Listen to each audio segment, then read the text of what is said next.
I started to have very strange dreams about UFOs all the way back when I was 2 years old. And not only was I having dreams of large cigar-shaped craft in my backyard, hovering maybe 20, 30 feet over the yard, I also was meeting with beings in my dreams who seemed to have a very peculiar fatherly quality. After I saw Star Wars 1977, the main being I was talking to actually became Obi-Wan Kenobi. And what's interesting about that is that Obi-Wan Kenobi says, if you strike me down, I will become more powerful than you can imagine. And it's after that that he turns into a light being. So I think that message was telling me that these light beings are real. That's why I was seeing this being in that form. I then found a book called Strange Stories, Amazing Facts. My grandmother gave it to me when I was 5, and I was very fascinated by pictures in the back of flying saucers. And the first edition of that book came out in 1978. And so I couldn't even read back then, but I was very intrigued by what I was looking at. And I really did have a huge passion for all these paranormal subjects my whole life. Where my awakening really took off was once I had gotten into college and I was in my sophomore year, that a close friend of mine showed up one day and he was white as a piece of paper. He literally was in a traumatized state of consciousness, and he proceeded to tell me that his college physics professor was the head of the department and that this man had worked for NASA through the 1970s at the higher echelons, and that everybody in the higher echelons of NASA was well aware that extraterrestrials were real, that they had come here, they had landed on Earth, that we had recovered technology from their ships, and that much of our modern advancements were a direct result of this cosmic inheritance.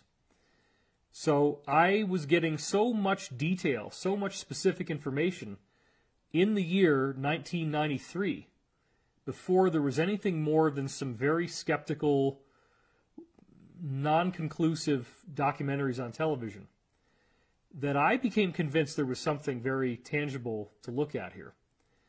Specifically, he said that fiber optic cables came from UFOs, LED lights, Kevlar bulletproof vest material, Teflon, which is in so many things. Engines are all coated with Teflon on the inside.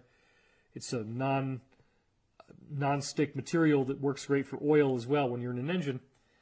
And then we get into computer chips, the whole integrated circuit revolution. Apparently prior to Roswell, we only had vacuum tubes, and then even the first solid-state transistors were one of the original products that came out of this divine endowment, whatever you want to call it. So this information also included how the ship got up to light speed. He said that the ship was a disk, and it would shoot out, it had an emitter that could go in any direction around the circumference, and it would shoot out a particle going 3/4 the speed of light, and then another particle would go out at the speed of light and bounce off of the first one, kick it, and then kick back and hit the edge of the ship. And if you do that trillions of times per second, or however many there are, it will actually accelerate the ship to near light speed. And this really was cool because I had already studied this little science geek thing called a radiometer, which is a glass ball that has these 4 little fins inside of it on a needle that spin around, and they're black on one side and white on the other. And when you read the thing, what you find out is that the black actually attracts electrons inside and photons. It actually, the bouncing of the electrons against the black causes it to spin. So I knew that it was possible to create movement through just particle interaction. Then we also heard that there were 3 main types of beings that had been found in these craft, and that's all I had back then. That there was a small type that was like the gray, so they were aware of grays all the way back in the 1970s, and of course you see them in Close Encounters, which was in the 1970s. Then they had a smaller gray where he said that the head was a helmet, and you could remove the helmet, and that underneath was a monstrosity. So when you think about monstrosity, that pretty much makes you think reptilian.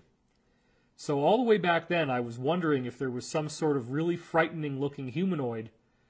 And then the odd question being, too, why would they be dressing up to look like Greys when they're really not? And that made me think about abductions and the possibility that there was some reason to why they would want, whoever's doing this, would want everything to look like it's the same type of being. Then the thing that I found probably the most fascinating of all was that he said that the tallest of the beings in these ships that had crashed here, that are clearly not from Earth, looked just like us. They looked human. They might have subtle changes. They might have more of a diamond-shaped pupil instead of a round one. Their irises might be purple. They might have ridges on the roof of their mouth similar to a cat. The teeth might be different. They might have more teeth or less teeth. But for the most part, if you give them dentures and you give them makeup and maybe contact lenses, they could totally walk around here. You'd never know that they were any different. Now, I had that information in 1993. That's a long time ago. I had to really try to think, okay, why would there be people that look like us that are not from Earth?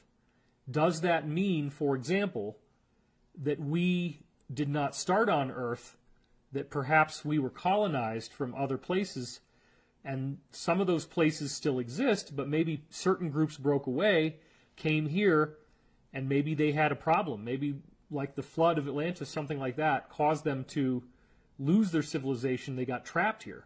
That's a possibility of how we could be. Later on, I explored the idea that the human form is actually a universal template, that it's everywhere in the universe, or at least everywhere in our galaxy.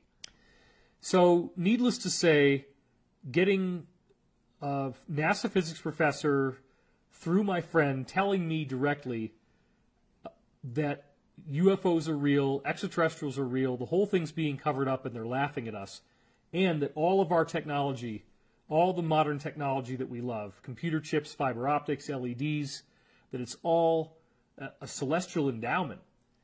That ignited a passion for me that led to reading over 300 books over the next 3 years. So I read about 100 books a year, or roughly 2 books a week. And that was all the stuff you'd find in the 000 section in the library, which is philosophy. So I read about Bigfoot. I read about Stonehenge. I read about the pyramids. I read about ghosts. I read about Spring-Heel Jack, this weird bouncing creature that they saw in Europe. So many things. And I just devoured everything on the paranormal, the Bermuda Triangle, all the stuff about Mesoamerican pyramids, all kinds of books, everything I could read about UFOs, documented UFO sightings, what were people seeing, mass sightings.